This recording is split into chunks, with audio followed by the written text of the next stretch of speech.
वैद्य एकादशी अर्थात उद्यापासून संत श्रेष्ठ गोरोबा काकांच्या पुण्यतिथी सोहळा सुरू होत असून उद्या पहाटे 4 ते 6 महापूजा, त्यानंतर वारीसाठी आलेल्या जवळपास 100 दिंड्यांची ग्रामप्रदक्षिणा, त्यानंतर दिनांक 6 रोजी तृतीय दिवशी म्हणजेच काकांची पुण्यतिथी या निमित्ताने सर्व दिंड्यांच्या समाधीस नैवेद्य दाखवला जातो।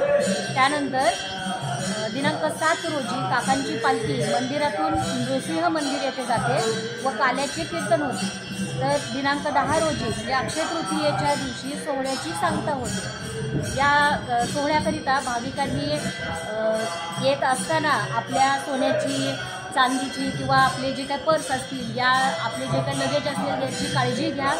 देवस्थानच्या वतीने, प्रशासनाच्या वतीने इथे दर्शनाची रांग करण्यात, व्यवस्थित रांग करण्यात आलेली आहे। तर पोलीस प्रशासनाला त्या दर्शनाच्या रांगेतून जात असताना दर्शनाची रांग मोडणार नाही याची खबरदारी प्रत्येक भाविकांनी घ्या।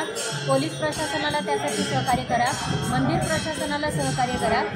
आज सकाळपासून इथे लाईट गेलेली असल्यामुळे इथे जनरेटर लावून लाईटची व्यवस्था करण्यात आलेली आहे, परंतु इतर ठिकाणी ही लाईट देण्याची व्यवस्था सुरू असल्याने लाईट बंद करण्यात आलेली आहे। तर ज्या मंदिरातील लाईट ही थोड्या वेळापूर्वी बंद करण्यात झाली होती जनरेटर त्यांचं जळाल्यामुळे, त्यामुळे लाईटची व्यवस्था प्रशासनामार्फत ही तिथे करण्याची व्यवस्था सुरू आहे।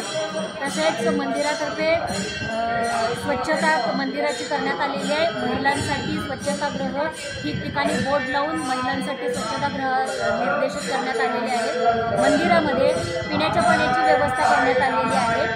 तर अशा प्रकारे हा जो सोहळा आहे त्या सोहळ्याचं शांततेमध्ये हा सोहळा पार पडण्यासाठी गावकऱ्यांनी, भाविकांनी प्रशासनाला सहकार्य करावे व सोहळा आपल्या काकांची पुण्यतिथी सोहळा म्हणून आपण आपल्या गावचंच एक कार्य आहे यासाठी मंदिर प्रशासनाला सहकार्य करून सोहळा आपण व्यवस्थितरित्या पार पाडण्यासाठी मंदिर प्रशासनाला सहकार्य करावे।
Thank